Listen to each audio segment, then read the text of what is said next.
आइए दोस्तों देखते हैं पाकिस्तानियों ने अपनी ही टीम की कैसे उतारी। येट अगेन ब्रेनलेस कप्तानी और बिल्कुल ही एक जिसे पंजाबी जबान में कहते हैं बिल्कुल रलू कटा नजर आया हमारा कप्तान। So I think it's very saddening और disheartening performance by Pakistan team captain. और मैं इसलिए कह रहा था कि यूज कर लो अपने दिमाग को, लेकिन उसने कोशिश की कि मैंने यूज नहीं करना। लेकिन हमारी मैनेजमेंट इंतहाई दर्जे की बेवकूफ है और कप्तान तो बिल्कुल जैसे मैं क्या करूं, वो बिल्कुल मामू बना हुआ है मैनेजमेंट के सामने।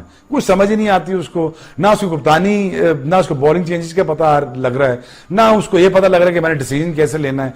वो मेरे ख्याल में जैसे 10वीं क्लास का बच्चा नहीं होता, 10वीं क्लास स्टूडेंट होता है, उसको बता देते हैं जाके ये करके आ जाओ अंदर, वो करके आ जाता है। तो इस तरह तो उसने कभी नहीं जीतना था।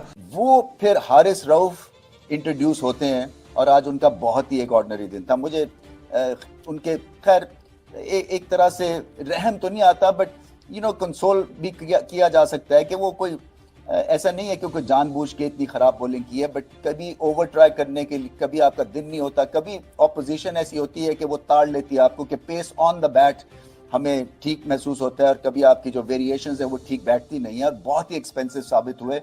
आगे चल के उनको अपने करियर के ऊपर मैसिव चेंजेस लेके आनी है, क्योंकि देखिए ये स्पीड के साथ अगर आप 50-50 रन देते जाएंगे तो ये बहुत ही ज्यादा मुश्किल हो जाता है एक लो स्कोरिंग मैच में उसका तज्जिए में उसको डिफेंड करना।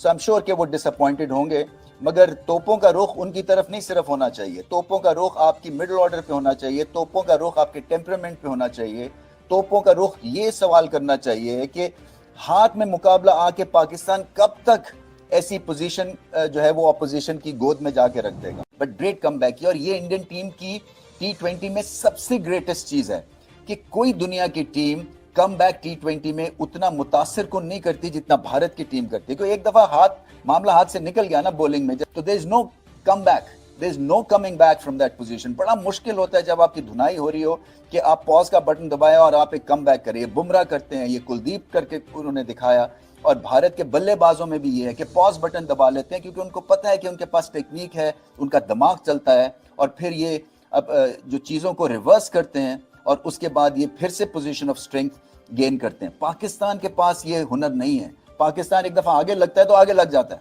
और पैचेस में ब्रिलियंस है, जबकि भारत जो है वो वाहिद बॉलिंग अटैक है दुनिया का जो कि बॉल के साथ कम बैक करता है आफ्टर बीइंग हैमर्ड।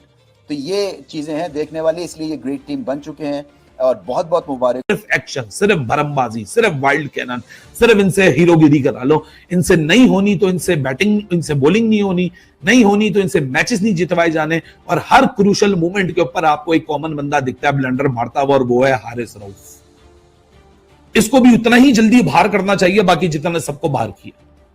यूएसए के खिलाफ कौन था? हारिस रऊफ। आज कौन है? हारिस रऊफ। मल्टीपल ओकेजन्स पे कौन है? Haris Rauf. ODI 23 world cup crucial match versus south Africa कौन था? हारिस रऊफ। हर जगह एक ही कॉमन फैक्टर आपको मिलता है, हारिस रऊफ, हारिस रऊफ, हारिस रऊफ। ऐसी पेस का मैं अचार डालूं जो कि आपको कभी ना काम आए, आपके कभी फेवर में ना जाए। हर दफा ब्लंडर मारो इस पेस से, हर दफा ये पेस आप ही को नुकसान देगी जाए, हर दफा ये पेस आप ही के अगेंस्ट हो। ये कौन सा तरीका है?